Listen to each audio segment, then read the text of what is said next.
talk about past lives, particularly race in past lives. Past lives are something that I have never been a stranger to.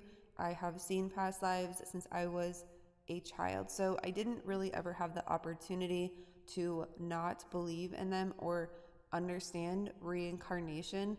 There are more and more children that are being born that remember their past lives. And although I have seen things like this on the internet, I have also had clients whose children are remembering their past lives and are telling them about it as well. I'm going to read a part of a paragraph from a book. It is called Reliving Past Lives.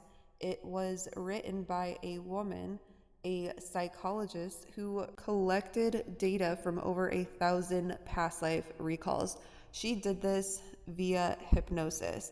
One day in 1966, Helen Wambach walked into a room in Mount Holly, New Jersey, and for 15 minutes was propelled backward into a different self, time, place, and consciousness. She had never thought of herself as psychic. In fact, her training as a psychologist, teacher, and therapist had made her skeptical of anything paranormal, including past life recall. But she could not dismiss the extraordinary immediacy and vividness of that experience in Mount Holly, and since that day, in systemic fashion, she has been investigating such regressions. I do find it very admirable how dedicated she was and how thorough she was in collecting this data, in this information, which again, it is through hypnosis. This is not something we can always prove. How do you know if your past life is accurate? Is it even yours? And also, are you aware of inserts? There are also memory inserts. These are not accurate. So it takes true discernment and understanding past life recall in order to truly understand the soul experience here. As much as I do understand race is a frequency, we have different experiences. We are all born into the race that we are meant to experience, the ones that are going to shape our soul. God is a very, very powerful, highly intelligent alchemist that knows what we need to experience in order for our heart to be shaped into gold, in order for us to be formed and shaped into what we need to be in the way God wants to express itself. My work is primarily in soul race, in cosmic race, in your soul bloodline. So our physical race that we were born into, it does play a part in our purpose, but the idea of being here is to transcend past the physical and the mental limitations that we were not only born into, but primarily taught.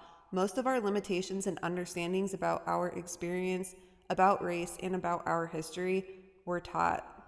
When what we know in our heart to be true and what we see, what we hear, what we are taught does not align, this can create a lot of instability, a lot of insecurity. It can cause war. It can cause a lot of pain, a lot of misunderstanding, depression, mental health issues. I also read in scanning through this book, there was a part in where she was collecting data in which the people that were in the hypnosis, that were in the regression, they felt like their skin color to where they were placed and the time period they were in, they thought they should have been a different color. But this is based on what they were taught about that area and about that time. When we do not understand our true history, there is no way we can break the patterns. History repeats itself, especially in ways that we are not conscious of. So if you have spent much of your life being gaslit, which most people have, then you may continue to gaslight yourself if you are still unconsciously stuck on ideas and belief systems. The only way to know the real truth about your history, your soul, your experience, your purpose is to look within. And I don't even suggest looking. These things come up organically. This shows up in our relationships, in the area that we were born into. The land says a lot. Our parents, our family, especially when we deal with people like narcissists, for example. This is what I consider lessons of the past. When we are taught to come here, that we are meant to gain, to achieve, to get things, when we are searching for things, when we are searching for information, these things will show up, but in a distorted form. We are actually here to let go. And the more that we let go, the more we release, the more we deprogram, the more space that this makes and allows for what is truth, what our soul really wants to come in. For example, a memory insert can it can play back to you like a video.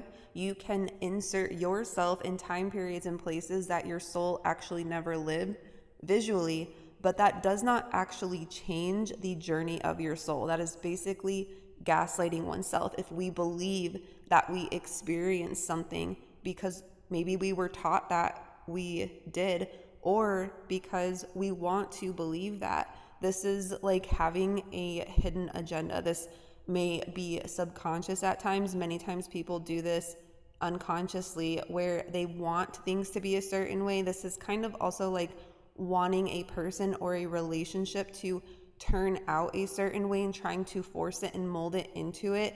But the truth is they were never that person, right? When we want to believe certain things, the universe has a really funny way of allowing it to somewhat show up, but it is very distorted.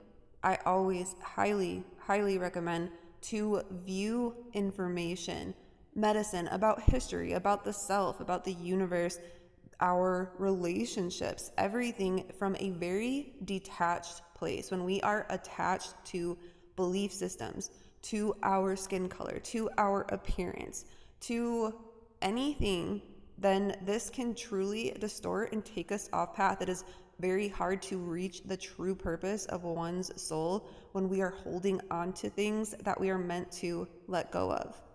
We change race and we change gender in different lifetimes.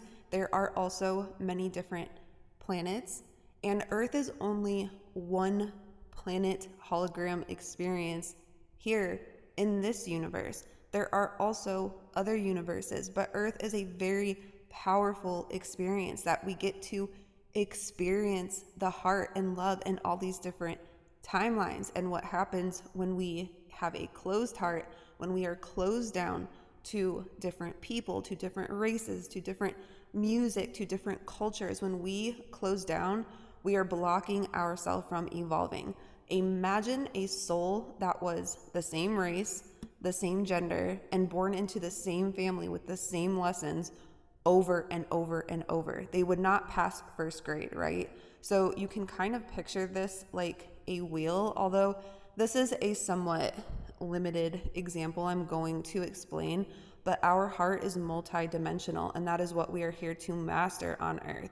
So although this 12 theory that I'm going to give is somewhat limited, you can imagine it like the 12 cycles, the 12 zodiac. We go through the 12 grades in school, right? You must be able to experience different lessons. Again, our soul is shaped. The evolution is of the soul here. It is of the heart. There is a reason why the sun is our center, our programmer. This is the gold. The goal here is to shape the heart into gold. It will go under the fire, which means it will need to experience, for example, many will have to go through a lifetime where they live a lifetime where they are experiencing or a victim of, but they may be using sensual manipulation, we can say. Sometimes they will use this by means of making money against men or against women, right? And then after that, they will also have to pay back the karma. There are certain things that our soul has to experience in different lifetimes to understand. That is in any way in which God calls us to, in the way that God wants to express itself. This is why there is no judgment. There is no true prejudice in God. The sun shines on all races, on all animals. And we can learn a lot from the animals here as well. Imagine the animals being prejudiced against one another. The animals are here to teach us great lessons about our experience here. As long as anyone is in a body, it can feel like a prison, but we are meant to experience and embrace the body we were born into, the gender we were born into, the race that we were born into. The soul may be genderless, it may be masculine and feminine, and is very likely maybe more than one than the other. So sometimes people will feel that they are meant to be different than what their body is. There are different reasons behind this, but sometimes this is also because of the gender that they were in a previous life as well, but it doesn't seem to match up. It is truly about acceptance as well. When we accept the gender that we were born into, that it does play a role and a part of our purpose here, so does our race. Again, our creator is highly, highly intelligent, and there are no mistakes in our eye color, in our skin color, hair texture. There is no mistake in the family, the location that we are born into. If somebody does experience the same level, the same race, the same everything over and over and over, that is not multi-dimensional. That is a very limited dimension, right? They cannot see any further. They cannot go any further. They cannot understand any further than what they have understood within themselves. The truth is within you. The entire universe, the cosmos, everything is within you. That is where you're going to find the answers, and it is going to show up in your environment and those around you. On to the book. It says, Race in Past Lives. I classified each of my data sheets for each time period by race. I was curious to know if my subjects, who were nearly all white middle-class Californians, would see themselves as members of the white race in past lives. If past life recall was fantasy, I would probably find a higher percentage of the white race in past time periods than history would suggest was true. I also wanted to check on the theory that past life recall is genetic memory. Is it possible that somehow our DNA molecules, the carriers of our heredity, can contain all the past memories of our racial strain?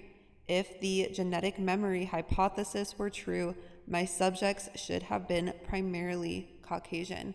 I do want to note in here that we absolutely can pick up on random timelines, different places, different experiences, and absolutely those of our ancestors. One way to tell if it is truly your soul is you will feel it so deep in your heart that it is absolutely undeniable. It is not in your gut, it is not lust, it is not just a vision. You can still feel like something's real, you can still empathetically pick up, it can still feel emotional like you were there, and it not be a part of your actual soul experience. When it is your soul experience, you will feel it so deep in your soul. It is a true soul resonance. As can be seen in figure 2, most of my subjects were not Caucasian in their past lives. It was often difficult to determine their exact racial strain. As I puzzled through the data sheets, trying to classify my subjects according to race in the early BC time periods, I became aware of how complicated racial designations are. I classified my subjects as to race on the basis of where they reported living, the color of their skin, and the color of their texture of their hair. I found that I had to combine African and Near Eastern races because they intermingled in their early time periods. She also felt like things were different than what she thought that they were going to be. But I will say that the different races are very grouped into main groups that are not, it says that the dark skin tones and the olive skin tones are basically all considered more of the black, and that the light-eyed and light brown hair ones are who she considers Caucasian. She doesn't consider the other races Caucasian. For these studies, of course. She said, for convenience, then I lumped together the African and Near Eastern into one overall racial type. Skin color ranged from black to a dark olive skin tone, and hair type from tightly curly to wavy, but not straight. The next race category that I decided upon was Asian and Indian. I found that many of my subjects in Asia reported having coarse, very straight dark hair and a yellowish cast to the skin.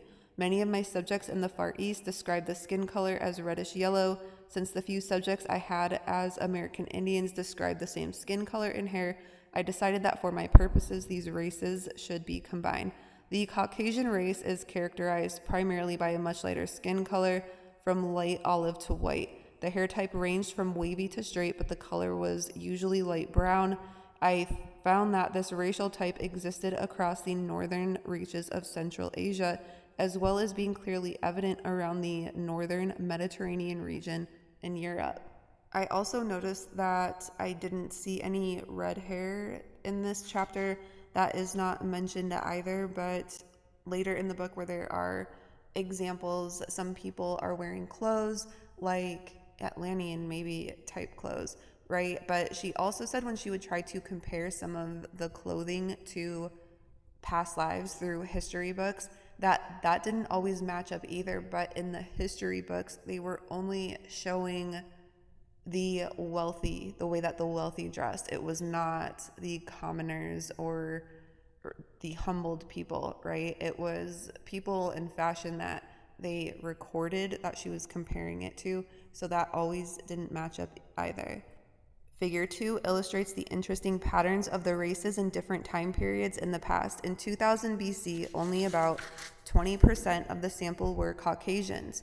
Most of these lives were in the northern Mediterranean region around Greece and Crete, with a scattering of Caucasians through Central Asia in the mountains and the northern portion of that area.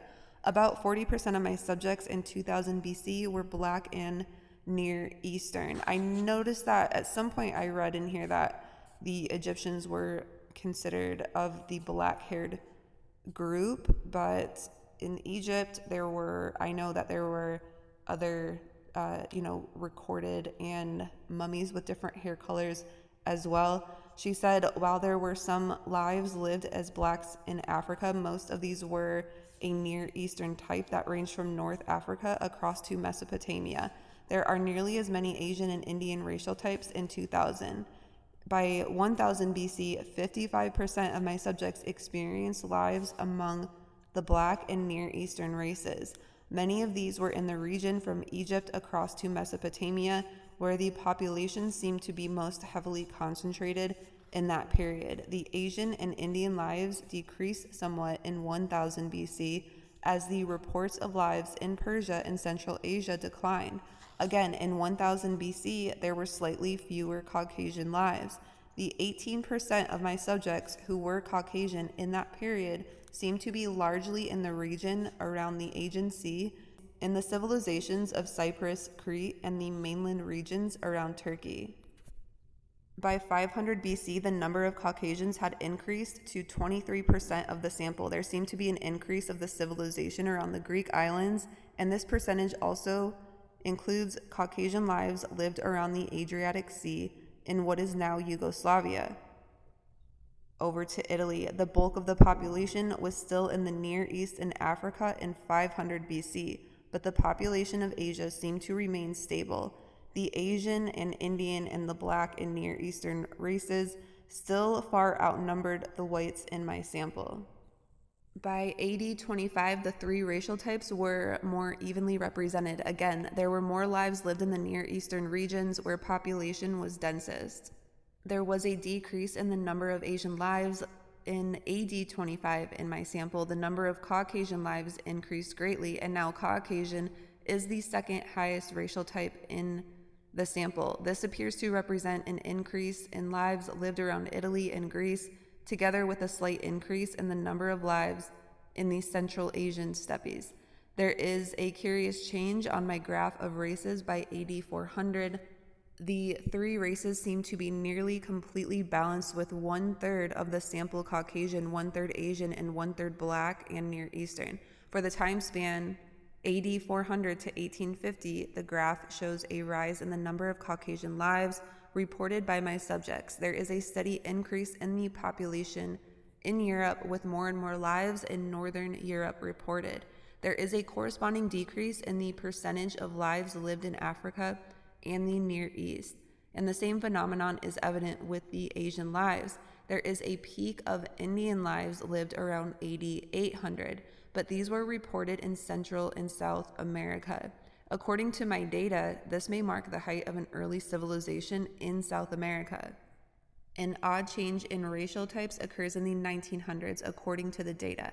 In 1850, 69% of my subjects were white. In the sample of lives reported from 1900 to 1945, nearly a third are reported as Asian. Of all the findings in my study, this has caused me the greatest perplexity. I had only 45 subjects who reported a past life in the 20th century.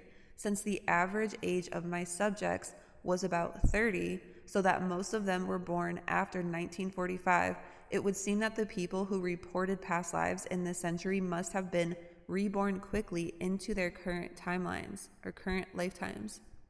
I went over the data sheets for the lifetimes lived in the 1900s to see if I could find a reason for such a racial switch. Genetic memory can certainly be ruled out. Many blonde subjects in 1975 to 1977 were Black or Asian in their most immediate past lives. I found that the subjects experiencing a past life in the 20th century had an unusually high rate of violent deaths. In looking through the data sheets, it became obvious that the reason for this was the number of subjects who were killed in World Wars I and II or in civil wars in Asia in the 20th century. Could it be that those killed violently in war incarnate very quickly after their death? The knotty problem of how much time there is in between incarnations was difficult to research. I had explored this area with my individual subjects and found that the time in between lifetimes ranged from 4 months to 200 years, with the average subject returning to re-experience life after an interval of 52 years. If this finding from my individual regression was true, it would mean that only a small percentage of my subjects in the here and now in 1974 through 1977 could have had time to be reborn. Such a conclusion seemed to be borne out by my group data, which showed that only 45 subjects experienced a past life in the 20th century, whereas 318 had been alive in the 1800s. But why the sudden change in race in our own time period? I noted that it had been about 2,000 years since the last switch in races had taken place. I noticed that the Black and Near Eastern lives were on an upswing in the 1900s, so it wasn't only Asian lives that increased in the 20th century. I still have no real explanation for the phenomenon, but I like to think that the global village that Marshall McLuhan describes is more than just a cultural phenomenon. Perhaps we are reaching a new kind of world consensus because we are all breaking out of the cultural limitations of our experiences in past lives. Could it be that there are a lot of Iowa Methodists being reborn into communist, CHINA? The material on social class and race was interesting, but I found it difficult to research the question of racial distribution of populations in such time periods as 1000 BC. All we had to go on were guesses about the population then, because no one was taking consensus in those times. When I checked the data sheets for inaccuracies, I was reminded again how difficult it is to pinpoint facts from the distant past. We know much less of our history as human beings than we care to admit. The history that was available to me for checking was dominated by Western cultural presumptions about past time periods. Even the field of archaeology, which I had looked to provide solid scientific evidence of the past, proved to be inadequate. There have been so many new discoveries in archaeology within the past 10 years that the reference books I used were often outdated by new. An example of the difficulties involved in checking can be seen by referring to the case of one subject who was in CHINA in 1000 BC. She had no money when she was at the marketplace. When she looked down at her hand, she saw tiny wooden objects. They seemed carved, she recalled. One was like a little bowl, and one looked like a small loaf of bread or something. I had been unable to find any references to tiny carved objects used as money, so I was tempted to put this response in the category of inaccuracies. But I realized I could not disprove that this was a form of money used in ancient times, so I kept the data sheet in my collection. It wasn't until many months later that I came across the article in Scientific American reporting finds in the Mesopotamia, Persia region. Archaeologists had discovered small clay objects apparently used as money in the time period around 1000 BC. True, my subject was in CHINA, and her objects were wooden rather than clay, but wooden objects would disintegrate long before an archaeologist could discover them, while clay objects could well have survived. The exchange of small symbolic objects formed a bridge between the barter and a coin system in Mesopotamia. Apparently, this sequence had also occurred in CHINA. Once again, what seemed to be a mistake was shown to be possibly true. Where could I find information that was not subject to inaccuracies or unknowns of history and archaeology? Many of you came here to reclaim what was lost in the past. The past and the future, however, are not separate from one another.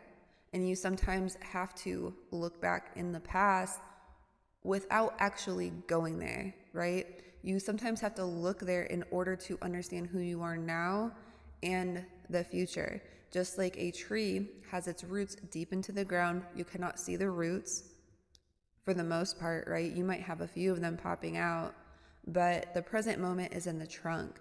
The leaves and the fruit of the tree are the future. That is the connection to the cosmos, but it is still one tree.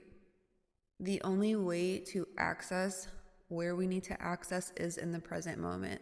We will be taken there organically. So again, there will be people from the past that will come in. They will hurt us. They will betray us. They will do things that are going to reflect the cycles, the patterns, the parts of ourselves that we cannot see. And these familial patterns, these ancestral patterns, these emotional patterns, these karmic patterns that need to end. Then we will have people that come in from the future that are more fruitful, that are more abundant than us. Things that experiences that will be more of a guiding light to us, that show us what we can have in the future. We might not have it right now, but that is the medicine of the future. Not all medicine from the past is painful, and not all medicine from the future is beautiful and abundant. But there is still a difference from where you've been and where you are going. I will read the next paragraph in this chapter to close this out, where she moves into gender. She said, I reasoned that I needed at least one biological fact about the past against which to check my evidence. I knew that at any given moment, time period in the past, roughly half of the population was male and half female. This is a biological fact true of all mammals, including man. I decided to check each time period and determine how many regressions were to male lives and how many to female lives. If past life recall was fantasy, I would expect to have more male lives. Surveys show that the average citizen, given the opportunity, would prefer to live life as a male. Against this likelihood that fantasy would produce more male lives, I had the situation in which 78% of my subjects in the first group were women. Would women be more likely to see themselves as women in a past life? Thus, there were many imponderables surrounding this question of which gender one would choose in living a past life. Nevertheless, my data as shown in Figure 3 are quite conclusive. Regardless of the gender they had in a current lifetime, when regressed to the past, my subjects split neatly and evenly into 50.3% male and 49.7% female lives. I have been taken pretty deep into understanding how the gender is chosen, when it is chosen in the body, in the processes, and that is not something I'm going to get into for this video, but I did want to touch a little bit on this since this is part of the same subject. She said that she wanted to see if it would prove to be true in another sample group, basically through other testing, finding other ways around this and to look into this. She said, but when I regressed them, I once again found the virtual 50-50 split, this time 50.9% male and 49.1% female. This results, I feel, is the strongest objective evidence I have yet discovered that when people are hypnotized and taken to past lives, they are tapping some real knowledge of the past.